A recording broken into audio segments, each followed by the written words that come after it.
You are now watching the Amazin Mets Pregame Show with your hosts, Rob and CP. Let's go Mets! Let's go Mets! Let's go Mets! Let's go Mets! What's up, Mets fans? Welcome to another Amazin Mets Pregame Show right here on both of our channels. And what a victory for our New York Mets, the biggest of the small early season. This was a galvanizing victory, exactly what you wanted to see from this team. They got punched in the face numerous times, got back up and did the job and got the close victory at the end. And Brandon Nimmo with the big tying home run. Brandon Nimmo with, again, the tying home run. And then out of all people, I know everybody was waiting for it, the DJ Stewart 2-run homer to dead center field at Truist Park gave the Mets the lead, but it wasn't enough.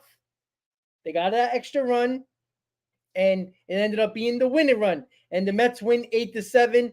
And I want to give credit to a guy that has gotten killed by this fan base, very warranted, and that is Drew Smith. The biggest strikeout of that game was Drew Smith to get out of that inning. And I'm not sure how we won this game at the end. In the bottom of the ninth, I thought it was over. Like every ball was hit hard. It was just like praying for dear life. And Chris, what was your reaction? I know everybody was on X going crazy and their heart was coming out of their chest. How did you feel about this victory? And was this what you wanted to see from this New York Mets team? Yeah, it was a gutsy win. And like I said, I apologize for the background. I'm on the road. Hopefully I sound good to everybody. I see Aaron tuning in, Polo Tuesdays, about to go out to a nice dinner after this, so I got to represent. But no, that's exactly what I had expected. It was going to be a nail biter of a game. This is a gritty win, man. We talk about a starter that went 2 2/3 innings.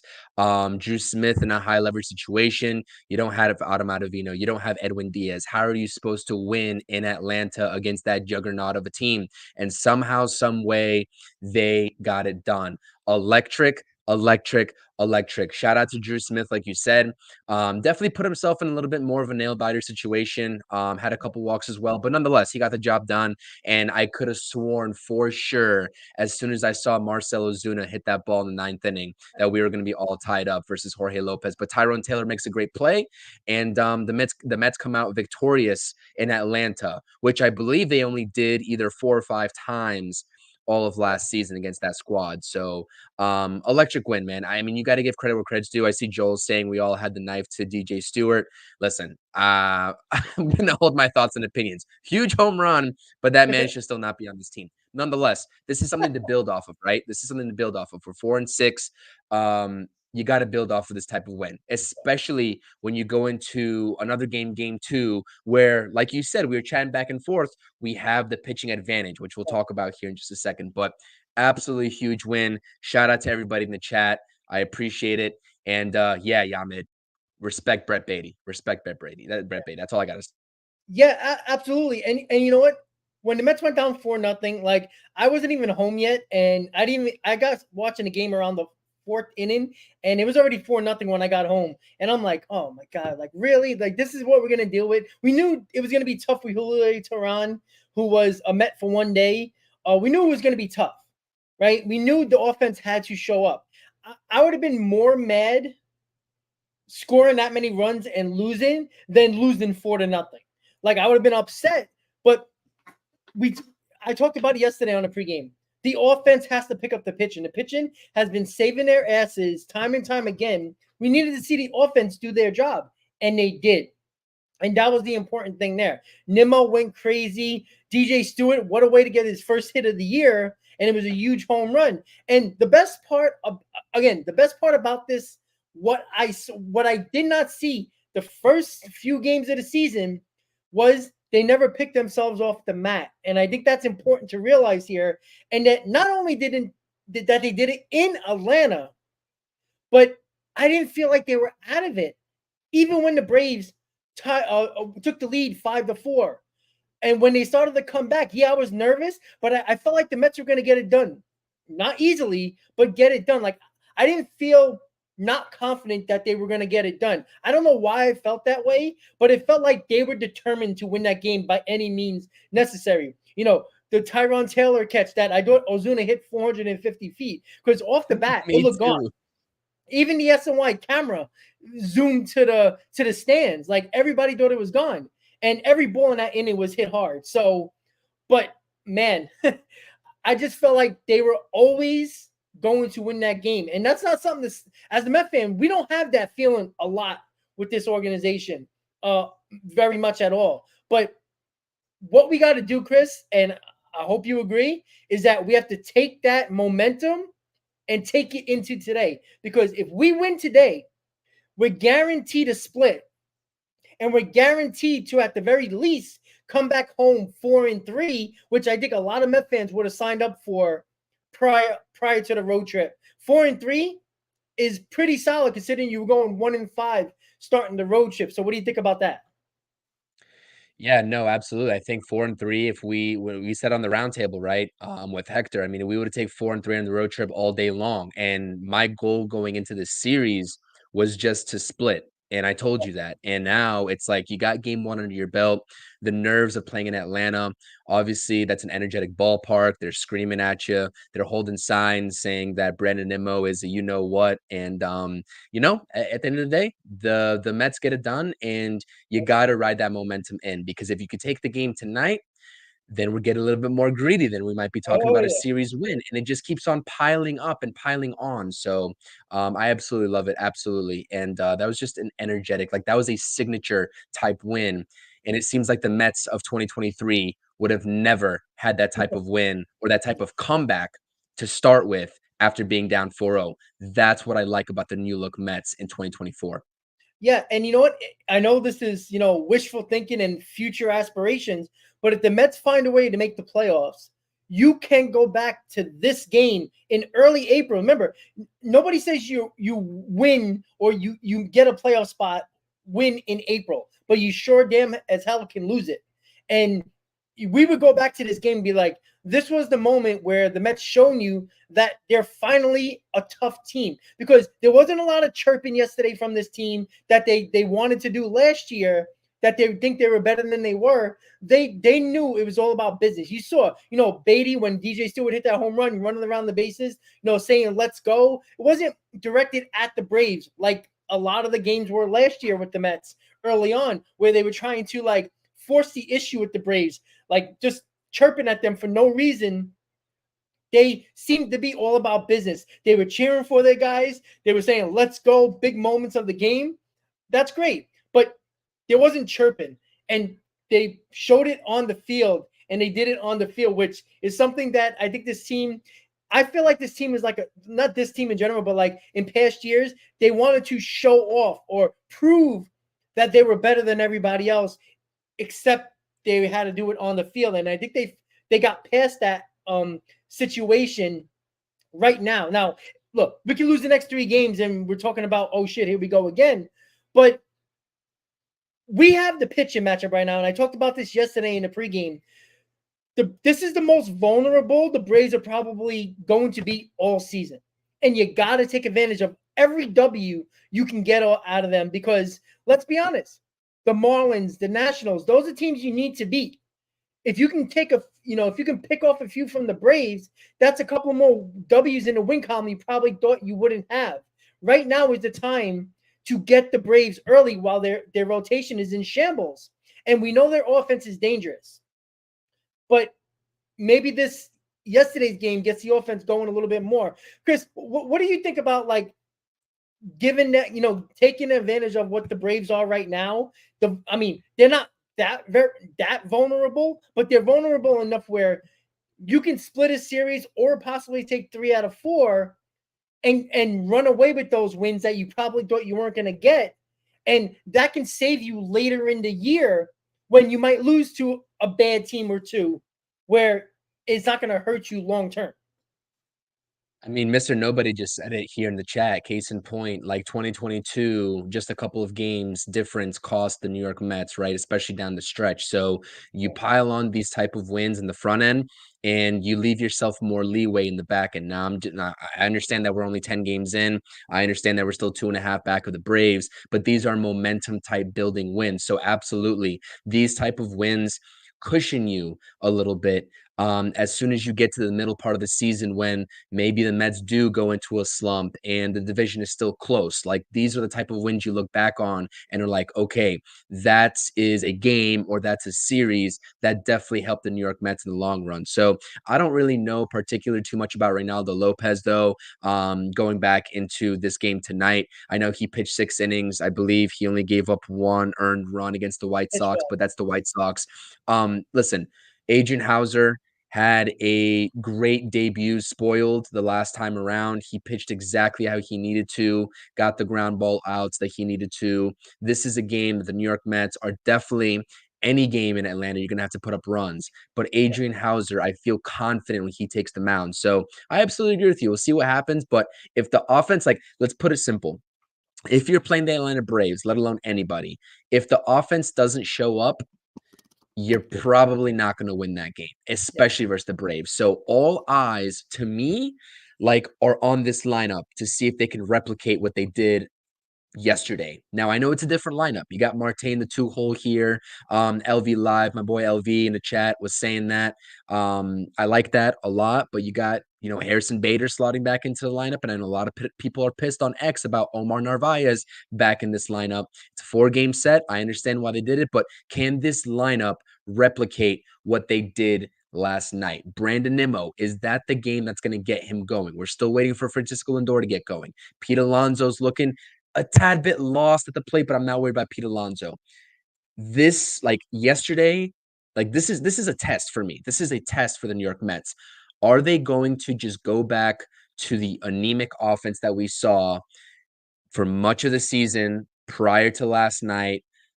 Or are they going to truly turn the tides? Because I believe going back before first pitch yesterday, the New York Mets had the worst team slugging percentage in all of baseball. Mhm. That number definitely rose up a little bit after last night. I need that to continue. So we'll see what happens. All eyes for me are on this lineup right in front of your screen. Yeah, and don't I think everybody needs to not look at the overall runs scored by the Braves because it's probably not going to go well for a lot of the Mets pitching, specifically the starting pitching. They're going to give up runs. It's very hard to put zeros on the board against the Braves. And like Chris was saying, this series is all about the offense. The offense is got to, again, the first 8 games of the year or 9 games of the year, the pitching basically saved this team from complete disaster. And now the offense in a series where you got to probably score 4+ runs, maybe even 5+ runs per game to win these games is the most important thing right now. And I do like that Marte's in a 2-hole. I'm gonna tell you that right now because of the fact that I love 1 through 4. I thought this was the lineup, or at least the 1 through 4 that we saw in 2022. I know Lindor and Alonso haven't really picked it up much. Alonso has been lost right now. Lindor is still scuffling since that pretty good game in Cincinnati. But you do have Batty, who's been red hot behind Lindor and Alonso. You got DJ Stewart, who might get this confidence going a little bit, hitting that big home run. Jeff McNeil seems like he's putting better at bats together. He's not getting the results, but he's putting better at bats together. Bader, I don't know. Who cares about Bader, honestly? Offensively, he's going to swing as hard as he can and hope he hits it. And Omar Narvaez, look, you got to be careful with Alvarez here because by August last year, he was worn down. You can't have this guy because he's a big part of this lineup. You got to give him a couple of days off a week, maybe two times a week, because he uses all his energy every game. You see how much he pushes and just uses every ounce of energy he has in every game. That takes a lot out of you, and it's only a week and a half into the season. You can't. And I know a lot of people don't like Omar Narvaez. He cost us the game defensively, but he can hit. And what you're looking here, and I think this is the point about this lineup, that I'm trying to think that Mendoza and company are trying to figure out is right now in a series, you need runs. If you have to disregard a little bit less defense for a little bit more offense, I think that's what he's trying to do. Because Alvarez, if you look at him at the plate, he's been struggling the last 3 to 4 games. He hasn't really been good at the plate, and that shows you he's been worn down. And Omar Narvaez, not great defensively, but he gets on base. He gets those hits, and that helps in the bottom of the lineup when you got Nimmo and Marte swinging the bat well. So, Chris, I think this is the plan, and you're probably going to see this over the next, obviously with this lineup in the next 2 games, you're going to see more offensive prone lineups than you would probably regular lineups that we've seen in the past this year that is more defense oriented. What do you think about that? Yeah, I think so. I think so. And I'm not really sure I'm ready to say that Francisco Alvarez is. I think what you're trying to say is Mendoza is going to play the hot hand, right? Narvaez, last time around, had a killer game. I believe he went 3 for 4, something like that, 3 hits. Really kept the Mets in the ball game and also lost them the ball game defensively. So it's kind of like a double-edged sword there. But no, you're absolutely right. The thing to me is I'm curious about this lineup because we always talk about doing lefty righties, etc., to try to mix up some of the lineup looks. But you got 3 lefties in a row there, 5 through 7, Batty, Stewart, and McNeil. I'm very curious as to what how that's going to look like in terms of the pinch hitting scenario late in the game, but also just what the thought process was there in terms of putting 3 lefties back to back to back. Now, I don't get too much into the hype of, oh, you need a lefty after a righty or a righty after lefty, etc. I'm good to double stack on those, but the patterns that the Mets have showed in terms of lineup creation up until this point usually seem like they like to switch off. So that's a little bit of a different look just for everybody at home looking at this lineup, just to be aware of and cognizant of. But one name that I really want to talk about, right, in terms of that offensive production, like you got to have his bat out there on a nightly basis at this point, is Brett Batty. 3 for 5 last night, looking as confident as ever at the plate and looking as confident as ever defensively as well. Rob, I'm not sure how you're assessing Brett Batty's performance, but this kid absolutely needed this type of start after the season that he posted last year in 2023. Hats off to him. I hope he can keep it up because it's very, very impressive, and I love it. Well, you know what? This is the thing that we talked about in the offseason about Brett Batty was that we needed to see something from him. This was his last chance because once Mauricio comes back next year, he's clearly taking Batty's spot. But I was thinking about this the other day. If Batty continues this, I'm not saying being red hot throughout the entire season. It's kind of hard to do that in baseball. But say if he stays on a good trajectory where he's shown a lot of upside, the average is better, the little bit more power, the clutch hitting, getting on base, all that good stuff, and his defense has been amazing. If he has a good season, now you have your third baseman, and now when Mauricio comes back, guess where he's going to play? Second base. So you know who's expendable? Jeff McNeil in a trade, possibly maybe with a couple of prospects for maybe a pitcher that we might need next year. I know we're going way beyond this year with that, but it kind of got me thinking that if we have our infield, now say if the Mets do re-sign Pete Alonso, you got your entire infield for a long time. And now you don't have to worry about going out there and saying, oh, man, we really need a second baseman. Oh, man, we really need a third baseman. Now you got those 2 guys in Mauricio and Batty, and now you can worry about maybe center field and a couple of pitchers and maybe going after big-time Juan Soto or Santander or something like that. The more guys that show us they belong, the less we have to add to this overall team, which means there's more money for certain plays you really want. And if it's only 2 or 3 instead of 4 or 5, that's a huge difference. And that could mean the difference between spending $1.5 billion on the offseason or maybe $700 million on maybe 3 or 4 guys instead of 5 or 6 guys and spreading that out. And that's probably not the best way to go about it when the Mets are trying to not lower their overall payroll, just because. It's just that it's not sustainable when you got to keep on spending a ton of money when you're not replenishing that with the farm system. And that's what the Mets are hoping here. And Batty so far has looked really good, but he has to keep it going, because if he goes into a month slump and goes back to the original Batty, you just don't know. We really don't know. And Chris jumped out for a second, but I really like what I see from Batty, because he's not trying to do too much with the bat, right? His defense is shocking to me, how good he's been. And that's interesting to me, because we know that he worked out with Lindor. We know he was working very hard in the offseason, even though the Mets was kept on showing you Vientos and shoving that down our throats throughout the offseason, because I think the Mets didn't think Batty's defense was worth, or his bat was worth anything. And they think Vientos could probably perform better with the bat, while they were pushing that defensive practices with Vientos and Lindor a lot more on X. But I like to see that you seen Batty is growing up right in front of our eyes. And Chris is 100% right. Brett Batty has been probably the best player all season. And, the first 2 games of the year, he looked lost. And he just picked it up ever since. And let's hope that he continues to grow, because that's only going to make this team better, Chris.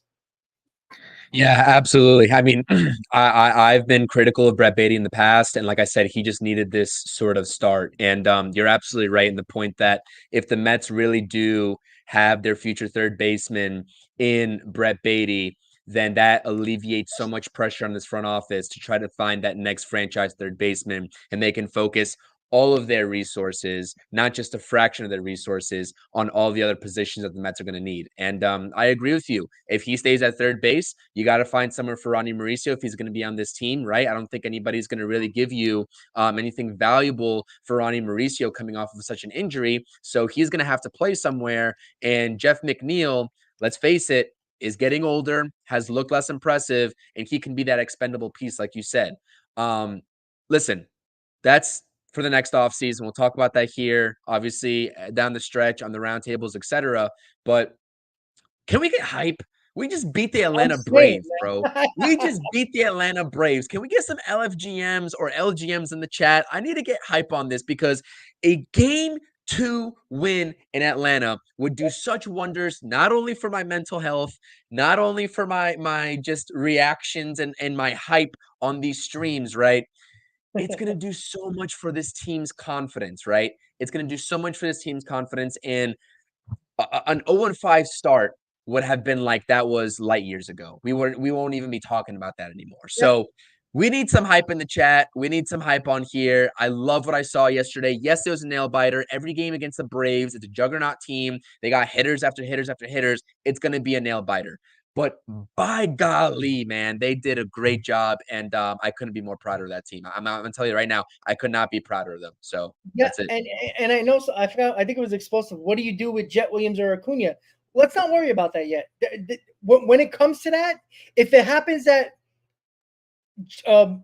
Batty and Alvarez and whoever else just work out and Mauricio comes back and everything works out, well, that means you have guys expendable depending on who you want. Jet Williams can play the outfield. The Mets are going to need probably 2 outfielders next year in center field and right field, because I don't think Martinez is going to be a part of this team after this year.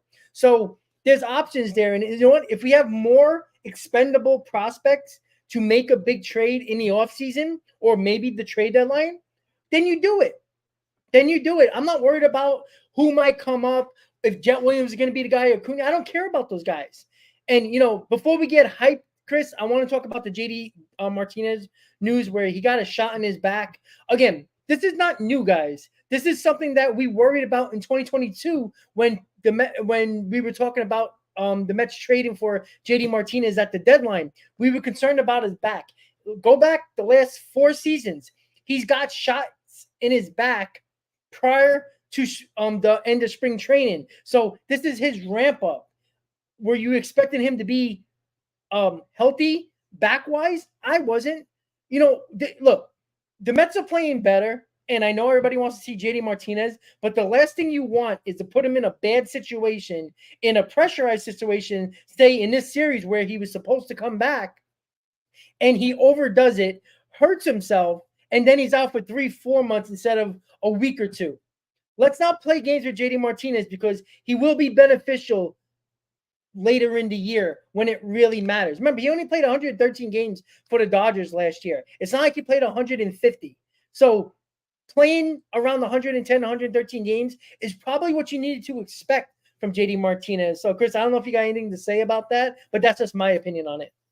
Yeah, I mean, yeah, I agree with you. He needed to ramp up. Not really sure exactly the full extent. I know he was dealing with some body soreness. We know the games played has been low for JD Martinez. Am I worried about him in terms of the overall longevity of the season? Not yet. Very early to tell. Obviously, he was the guy that sort of made or broke everyone's confidence, most people's confidence on this stream and people in the chat, right? When we signed him. Obviously, you and I were still talking about a low 80s, maybe mid 80s team, win team without him, but he definitely adds just a different pedigree to this lineup. We'll continue to monitor that situation.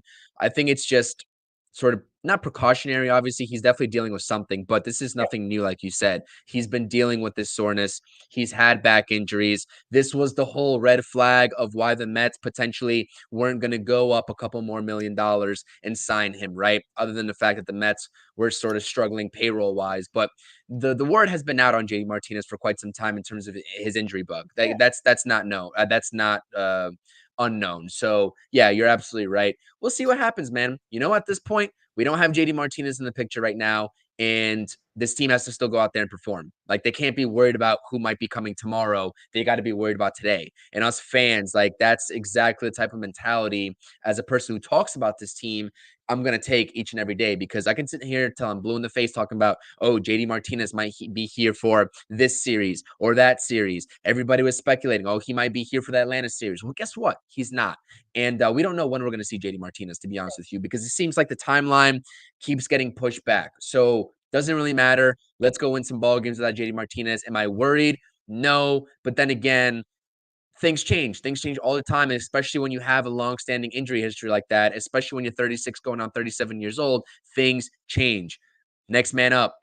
We got to start hitting. We got to keep hitting. That's really what it comes down to. So, yeah, I saw that news and I wasn't really moved.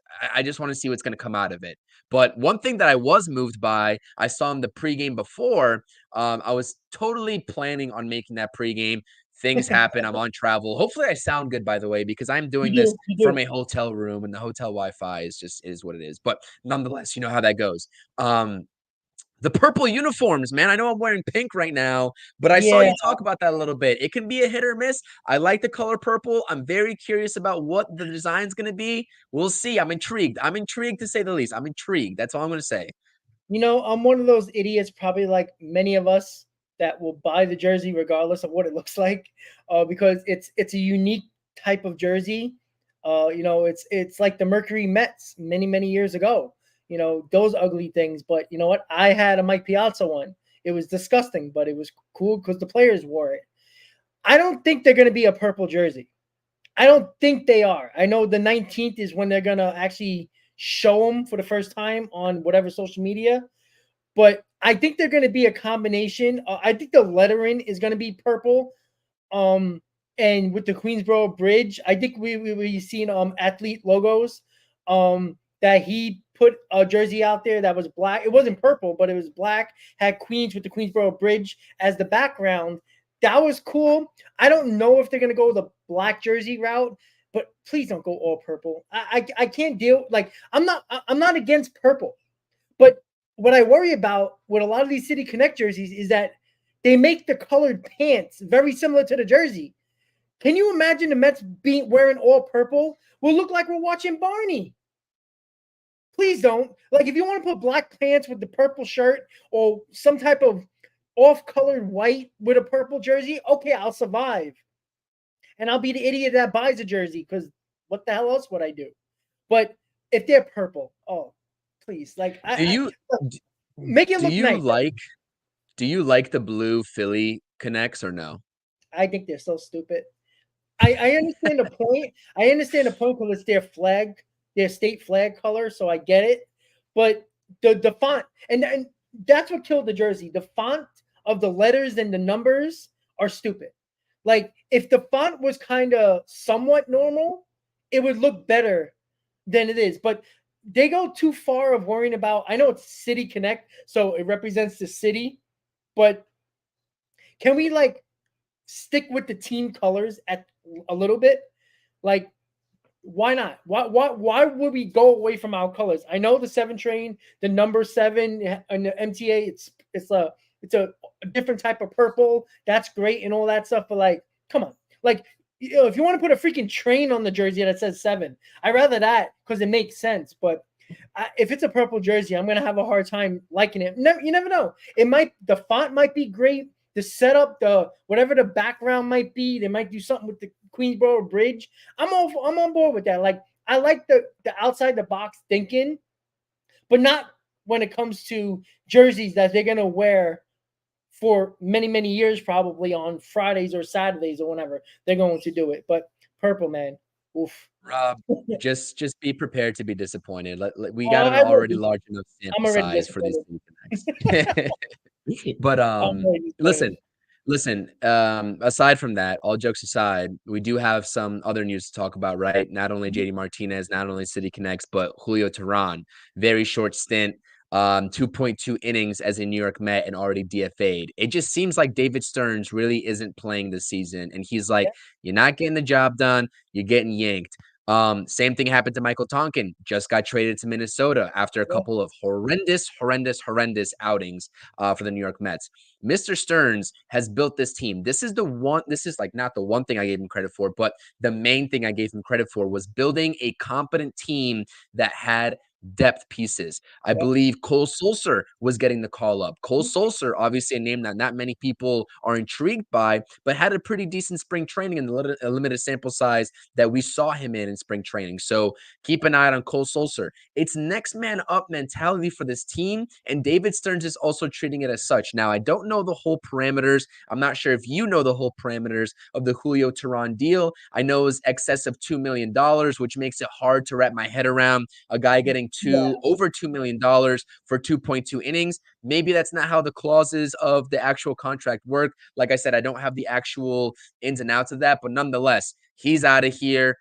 Yeah. He had a good couple innings and then the wheels fell off, right? So I don't know. I was never really enamored by the deal anyways. We had that conversation when Julio Teheran, the announcing was happened. I was like, I'm not sure what we're doing here. And it was always really Jose Buto's job to lose. But I guess they just really couldn't call him up in that time and add him to the 40-man or however that works. But yeah, that's some news there for you guys.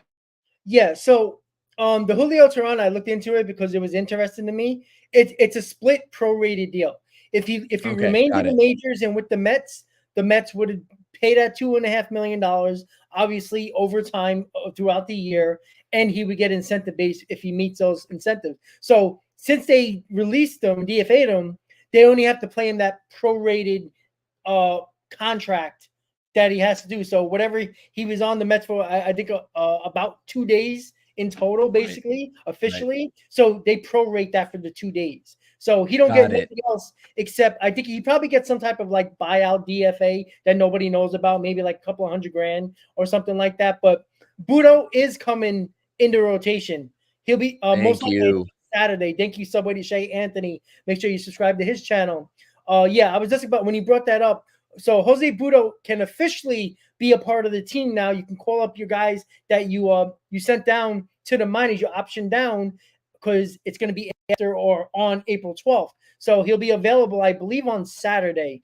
I'm not sure 100% on that, but it's either some Friday, Saturday, or Sunday. Sometime around that time, he's going to be available. So Budo's going to get a chance to step up in this rotation with the McGill injury, and now with the Senga situation for maybe about 2-3 more weeks when it comes to Senga. So, like you said, next man up, and this is nothing new with David Stearns.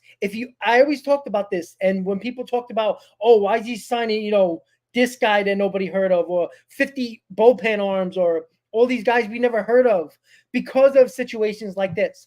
He did this every year with the Brewers. Next man up. You didn't do your job. He's not waiting for you to blow 3 games in a row. You're gone. Next man up. Because there's going to be somebody that takes advantage of their opportunity and sticks. Sosa is the next man up. I think he pitched yesterday, if I'm not mistaken. I was in the car when I believe he pitched. I think I heard his name. So I think he pitched yesterday for the first time. He wasn't terrible. So it's next man up. David Stern's always done this with the Brewers, and it was successful. I'm not saying that it's going to work here exactly the way it worked with the Brewers, but he has the means to do it now. You know how many times David Stearns had a 95 win Brewer team and probably wanted to make a big trade at the deadline and couldn't because of the money circumstances? He's not tied down with that anymore. If the Mets are in position at the deadline to make a move and it involves adding a contract or two, he's not going to be handcuffed with it. And that's the thing that I want to see with David Stearns, because we don't know about that yet. Even though he's done everything pretty well, it's hard to kill him right now, because if he didn't do what he did this offseason and didn't provide a lot of depth with bullpen arms, which you always need a ton of, because the Mets really didn't have a lot of arms that they can just get from the minors and bring up that they signed over the offseason, you're going to get stuck with guys that don't deserve to be a part of the bullpen, like a guy like Talkin, who would have still been a part of this bullpen last year. And we all know that. The same thing that goes for Ramirez as well. Same thing. He would have probably still been here. So the fact that he's replacing these guys, next man up mentality, specifically for the bullpen, is key to this team, because it's going to not only help this bullpen overall pitching wise, but it's going to help them staying a little bit more rested as well, because you got fresh arms. And I know 2 out of the first 10 games, we didn't have our A relievers. That's another thing. We won a game yesterday with our B relievers, and that was something that was amazing as well. And now today we have a lot of relievers. Right. So that's the interesting thing, Chris, as well. Sorry I went on that rant. No, you're good. Shout out to Junior also breaking that down for me, because at the time that Julio Teheran signed, I understood that it was a major league deal, which kind of was head scratching. I was surprised it wasn't like a minor league deal, just a split deal, but it was non-guaranteed. So there you go. You have the $54K there for the amount of days he spent as a Met. So shout out to Junior, always supporting the chat and the chat as well. I appreciate that. But yeah, man. Absolutely. Everything you just said is valid. Cole Sulser, like you said, ending pitch yesterday, 1 earned run. And that point of Stearns having that quick trigger to just yank the guys that aren't performing, like Tonkin and Teheran, makes me question what the future of a guy like DJ Stewart is if he, goes out there and doesn't really build off of the home run like he had yesterday. If he doesn't, then listen, he has the option left. Well, maybe we'll see some offensive lineup changes here in terms of the personnel. We'll see. We'll see what happens. He's obviously in here getting bulk work in this series. Second straight game, he's in the lineup at the 6th spot as the DH spot. We'll see what happens. But yeah, Jose Butto season. He impressed me in spring training. He impressed me his last outing. He stepped up in a major way in that doubleheader, obviously getting the win in the tail end of that game and being the starting pitcher. Listen, Jose Butto is the real deal. I was very skeptical last season about Jose Butto. I definitely am not going to go crazy and tell you that he's going to be some ace in this league, but he is a viable 5 and a viable, more than viable 6 when Kodai Senga comes back. Can't wait to see what Jose Butto's contributions are going to be in this rotation. I'm very high on Jose Butto. So we'll see. The relievers that we get today as well, Edwin Diaz is going to be available. For lack of a better, I don't know what's going to happen, but Adam Ottavino is available. We'll see what he does, because he's been a little bit shaky so far to begin this season. But nonetheless, winning a game in Atlanta without your top guns there in the bullpen, very impressive. I love it. And we get those guys back today. So let's have a lead and let those guys do their thing. And please, let's come away with a Game 2 win. Yeah, absolutely. And, easy, it's true. It's like, winning with your B arms in your bullpen. That's why it was more exciting. That's why that game was so important, because you didn't want to go in today with all your bullets, knowing that you need to win a game because you lost yesterday. Today you got everybody you need. And then Easy brought it up as well. About the leadoff guy with the bullpen guys, walking the leadoff guy. If you look around the league, that's been a problem throughout the league. So I'm not too worried about that as well. And we're going to finish it up here, guys. Adrian Hauser is on the mound. It would be nice if he can give us 6 innings, 6 quality innings, and I think we can go from there. The Mets offense, as me and Chris talked about, need to score runs. This series is all about scoring runs. You're not going to, if you score less than 4 runs, you're probably going to lose the game. So I'm assuming 4 plus or more is probably the key to winning these games in a series. So, Chris, give me your final thoughts and final score, or should we not do a final score since it's been burning us lately? I'm going to not give a score and just say I think the Mets are going to win. So I'll just put it as that. But what are your final thoughts, and what do you think is going to be the key to the game today? Shout out to AB2 just tuning into the chat here, surviving the eclipse in 2024 and surviving bases loaded with Drew Smith. That we all got to survive that too, Ibby. So we're right there with you. Did you do a final score on the pregame yesterday or no? No. Okay, we're not doing a final score then. Let's just leave it superstitious. We're not doing a final score. Let's get the win. Let Adrian Hauser do what he does best. Like last start, 3 strikeouts. He's not going to blow anyone away. He needs to pitch to contact. The left side of the infield, if I had to guess, is going to be very busy. Lindor and Batty. I need to see Batty keep being aggressive on those balls that he needs to come up and charge. He's been doing a great job of. He's been doing a great job of everything at their base, not only defensively, but offensively as well. Shout out to Brett Batty again, times a million. So left side of the infield is going to be busy. Hopefully, Adrian Hauser, for the most part, can just contain this offense because you really aren't going to consistently outmatch an Atlanta Braves offense. You just got to contain them. So I hope Adrian Hauser can at least contain them and make it to where the offense, like you said, can put up the same multitude of runs to keep the Mets in the ball game until you get into the Braves relief pitching. Hopefully, Ronaldo Lopez doesn't replicate what he did against the White Sox last time out. But listen, Mets are going to win.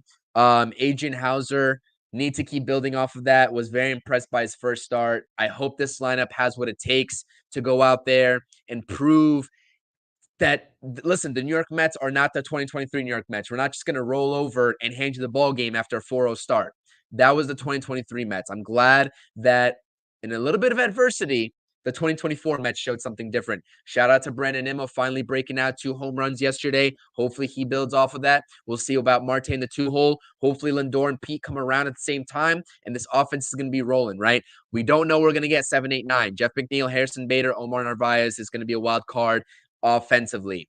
Omar Narvaez is a wild card defensively. Let's just hope that the top of the lineup, top 5, 6 guys can get the job done. Let's go Mets. Subscribe to the channels if you haven't subscribed yet. If you're new here watching on X or YouTube, subscribe to both channels, being streamed to both channels, and hit that thumbs up for your boys. I definitely appreciate it. Got to make the content happen while on travel. I'm in the beautiful state of North Carolina right now, on travel, about to go get some dinner before the game. I hope everyone has a great rest of your evening. April 9th, great day for a Mets win. Let's go Mets.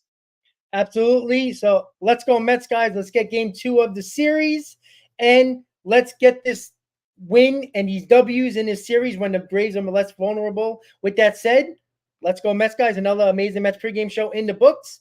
See you next time, guys. Let's go Mets.